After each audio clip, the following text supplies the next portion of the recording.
Hello and welcome to Redacted Nuisance, that 10 to 15 minutes on the internet, recorded in one take by me, Dr. J. Hey, use they as a pronoun. Lovely to meet you. Recorded in one take, then it's just put up without any production values whatsoever. I don't edit it. I don't even listen to it back. Why is it called Redacted Nuisance? It's called Redacted Nuisance because if I called it Queer Nuisance, you would not be able to listen to it because it would be blocked in a lot of spaces. And by calling it Redacted, it makes it really obvious that something has been hidden. And with curiosity around what's been hidden, hopefully people find the queerness and go, oh, queerness, lovely, lovely queer person who's talking to me, talking in my ears. So that's what this is. It started as a bit of a kind of artsy experiment almost. This is episode 44, I think, because why not?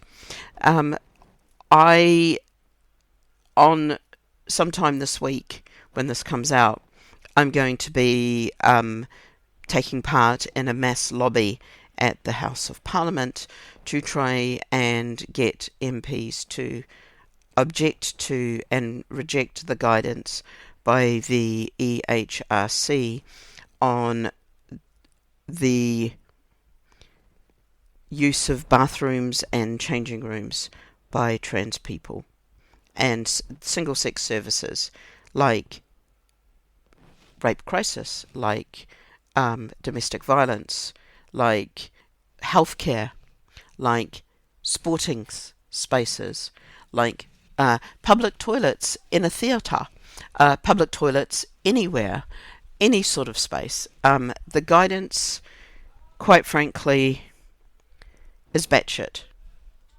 I cannot describe it as anything other than that. Unworkable. Unworkable is the best one. It says it must go on your biological sex as assigned at birth, which, for me, having a birth certificate that says that I was non-binary from birth, says that I don't actually exist within a legal framework. They're talking about, essentially, do you have a penis or do you have a vagina? How does the wee-wee come out? Does it come out via a tube, or can you pee standing up reliably? Well, no, because men make a fucking mess. So I can't even say, can you pee standing up without making a mess? It is essentially, does the wee-wee come out of a tube, or does the wee-wee not come out of a tube? It really is reducing it to that simple. And that is horrific and horrible and dehumanizing. It reduces me to pretty much how I urinate. It reduces me to how my body gets rid of the urine from my body. What mechanism does it do it via? There is nothing more about my body that anyone seems to care about. Do I have a little tubey thing, or do I have a little non-tubey thing? Well, they're both tubes. One is an internal tube, one is an external tube. Sorry, I just keep looking at the biology and going, how do you distinguish? What are these people actually wanting to know? They are wanting to know, is there a penis in there? And if there is a penis in there, or was there a penis in there? Because they're in fact saying, even if you've had surgery to either create a vagina or create a penis, we're still going to go back to your biological things, your assigned biology at birth, which makes no sense. Because I know a number of trans men who have penises, who pee like, well, I was going to say pee like men, but are generally much tidier and wash their hands afterwards, which is how a lot of trans men get found out, because they immediately go and wash their hands. Don't even ask the number of times I've been in a men's toilets and seen men leave without even going anywhere near the tap. Like, it's not even like they pretend and do, like, sprinkle their fingers with water. They literally pee and leave, or just do whatever they're doing and leave without any signs of having done any washing of their hands. whatsoever. I'm like, these are, I mean, women, women on the other hand, or when you're in the women's toilets, there is a vigorous washing of hands and drying. And I mean, sometimes it's just doing the fingertips because not much has gone on. But for a lot of time, it's a proper hand washing. So sorry, that was a diversion into how to tell somebody's gender apart, and that could be the thing. Are you likely to wash your hands? Could be the divider, but no. They decided it should be biology at birth, which also makes no sense. Because if you're a trans man who has had a construction of a penis done, and you go into and you are forced into a woman's toilet, you are indistinguishable from a cis man for many, many, many ways, unless you wash your hands, but for many, many, many reasons.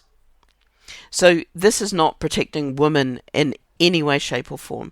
It is also putting cis men, it is putting trans men in harm's way, because they will be harassed if they if they are forced to use a woman's toilet.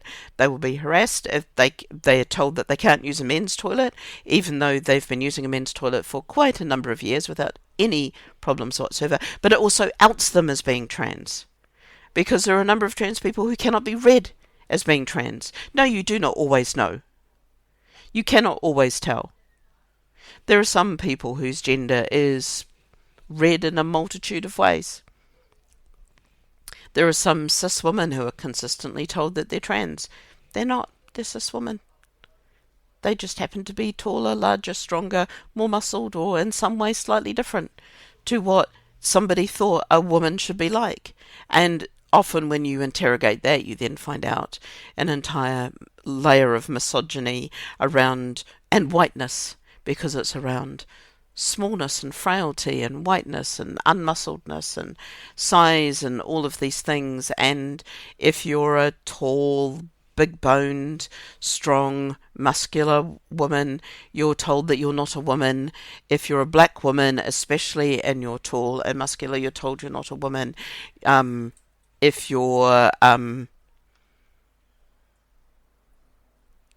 if you just happen not to fit somebody's 1950s housewife Grease themed idea of what a girl looks like, with, whatever her name was from Grease that Olivia Newton-John played, with the straight hair and the poodle dress and the cutesy voice and everything.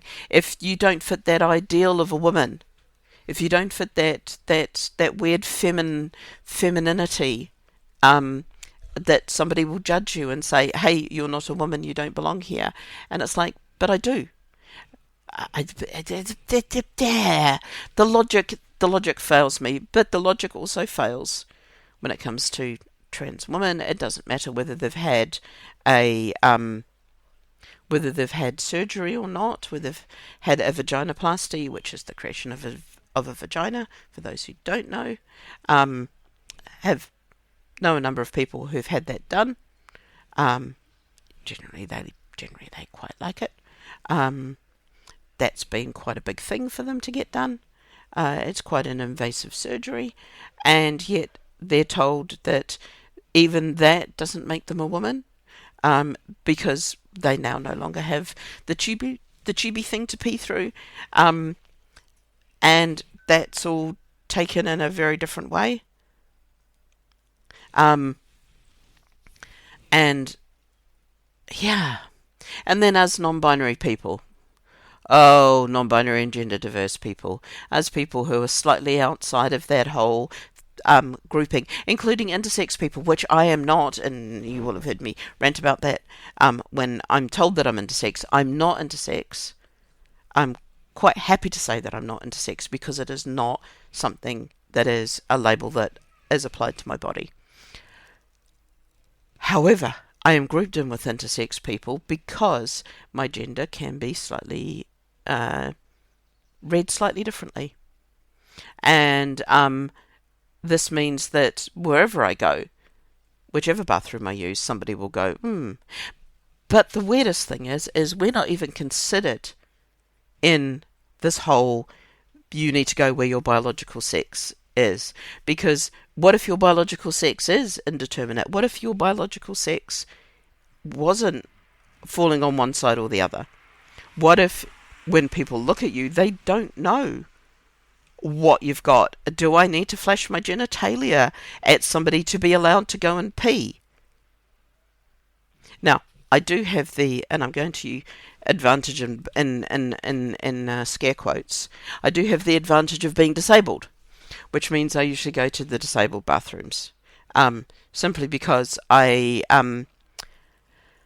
get my legs, I don't have a great balance, and when I try to use a cubicle where you have to step around the toilet, because my God, they never make the cubicles big enough where you have to step around the toilet bowl with the door, I often end up losing my balance and face planting a wall. So I prefer to use the disabled cubicles just because it means that I'm not face planting a wall, which is actually quite painful when you do it over and over. So this whole thing is an absolute fucking mess. Now, if you're hearing this and you're in the UK and it's before the 30 days is up, which is sometime at the start of July, write to your MP, call your MP, tell your MP that this is unworkable. You can even quote some of the stuff that I've said here. It just makes no sense. No sense. Everyone says, there was a meeting at the House of Commons and the members of the committee were asked questions and they said, it's all common sense. It is not fucking common sense. It is not common sense in the way that you've written it. It was common sense to just have it as it was before. And that I could quite happily choose which line I wish to join.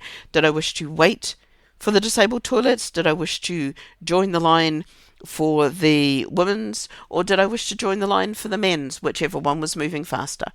I've sometimes stood in the men's, lowered my voice ever so slightly, and just been like, I'm just waiting on a cubicle.